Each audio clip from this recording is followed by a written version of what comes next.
Welcome to The Explainer. Today, we're diving deep into Dr. John Oswalt's incredible analysis of Isaiah chapters 28 and 29. We're talking massive geopolitical turmoil, intense internal corruption, and, we're really going to decode exactly what all this meant for the ancient world and what it means for us today. But before we get into the heavy historical stuff, we've got to talk about this. Kav v'kav, lev v'lev. And no, the audio didn't just glitch on you. These are actually ancient Hebrew nonsense syllables. Literally, it's baby talk. The prophet Isaiah used these bizarre sounds to mock the absolutely drunken leadership of his day. It was his way of instantly grabbing their attention, basically saying, look, since you guys are acting like you can only handle baby food instead of actual wisdom, well, this is how I have to talk to you. Talk about a sarcastic, absolutely brutal opener to a very serious warning. To see how this ancient political arrogance perfectly mirrors our own modern blind spots, we're going to navigate through 5 main parts of Dr. Oswalt's lecture. We've got the looming Assyrian threat, drunk on pride, agreements with death, the precious cornerstone, and finally, judgment is not the end. All right, let's kick things off with part 1, the looming Assyrian threat. So to really grasp the mounting pressure here, we need to rewind to 739 BC, which is the context for Isaiah chapter 6. But the absolute game-changer happens in 722 BC with the fall of Samaria, the capital of the northern kingdom. After Samaria fell, Judah was completely on its own. Imagine the utter panic. The brutal Assyrian border was suddenly sitting just 6 miles north of Jerusalem. 6 miles! And by 701 BC, which is the focus of the later chapters, that terror literally reaches a boiling point. The reason Judah was sweating bullets was geographic reality. The Assyrian Empire's ultimate prize wasn't actually Judah at all. It was Egypt.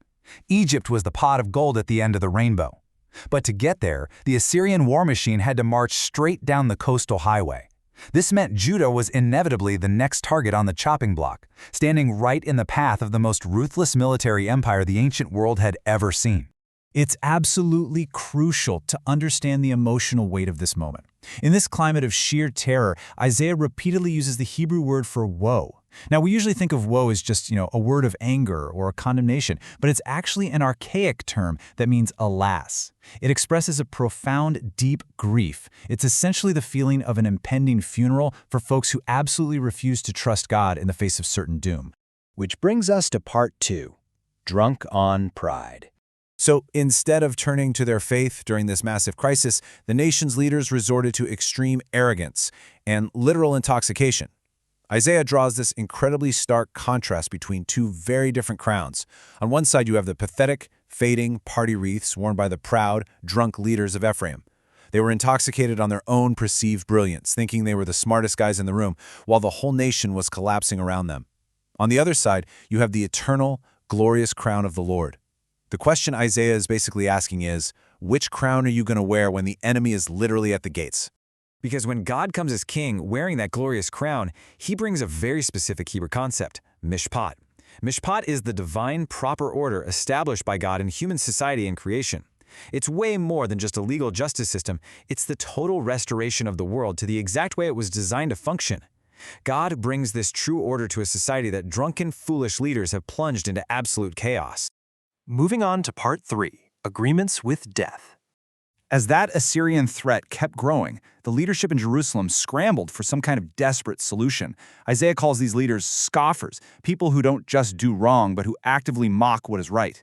They openly boasted, "We have made an agreement with death." These rulers genuinely believed they had secured their safety through a cynical political treaty with Egypt, or as Dr. Oswalt notes, maybe even a literal pact with the Canaanite god of death, Mot. But Isaiah pulls back the curtain here. He reveals this is just a fatal illusion. You can't ally with death to save your own life. Now, it's super easy to look back at ancient people and just shake our heads, right? But let's be honest, we've got our own modern false shelters. Dr. Oswalt makes the point that, just like the ancient Judeans, we often take false refuge in things like endless wealth, extreme materialism, gated communities, or massive military strength. We use all these things to shield ourselves from having to face reality. We make our own agreements with death whenever we rely on these illusions of safety instead of true goodness. Next up is part 4, the precious cornerstone. Against all these flimsy, false solutions, God presents his ultimate alternative. So on one side, we've got human lies and false shelters, agreements with death that will absolutely collapse the second the storm hits. But on the other side, God lays down a tested, precious cornerstone in Zion, a genuinely sure foundation. Dr. Oswalt quotes this beautifully, "A trusting life won't topple." When your life is built on that unshakable cornerstone, you don't have to scramble or panic when the world inevitably starts falling apart. To explain how this actually works, Isaiah uses this brilliant extended metaphor of an uneducated farmer.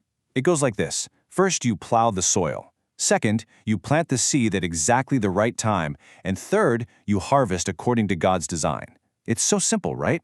The proud, highly educated leaders in the capital completely missed what a simple farmer understands perfectly. The world is literally made to operate in certain ways. Real human security only comes from aligning yourself with how God designed the universe to work, not by forcing your own arrogant plans. And that brings us to our final section, Part 5. Judgment is not the end. As we reach chapter 29 in the Explainer, Isaiah's message takes this massive pivot. We shift from impending doom to a really profound promise of restoration. The key takeaway? Judgment is never God's intended last word. Dr. Oswalt emphasizes this heavily. Yes, the refining fire of judgment is indeed coming to Jerusalem because they straight up refused to listen. But its ultimate purpose is always to lead the people back toward repentance, cleansing, and renewal. God ultimately wants to heal them. But there is a catch here, and it's basically a diagnostic test for all of us. Are we offering lip service and habit, or heart devotion and love? A crucial takeaway from chapter 29 is diagnosing our own spiritual lives. Like, are we just going through the motions because of tradition? Are we drawing near with our mouths while our hearts are a million miles away? Or does our behavior actually flow from a genuine heartfelt devotion to the Lord? God isn't looking for empty religious habits. He is looking for a refined, truly devoted heart. Which brings us to our final question for today. As you reflect on the timeless, honestly challenging wisdom of Isaiah, think about this. Are you building your life on fading party wreaths or on the tested cornerstone? When the geopolitical landscape shakes, or even when your own personal world feels like it's completely falling apart, what are you truly relying on? Don't settle for an agreement with death. Choose the cornerstone. Thanks for joining me on this explainer, and I hope it leaves you with a lot to chew on.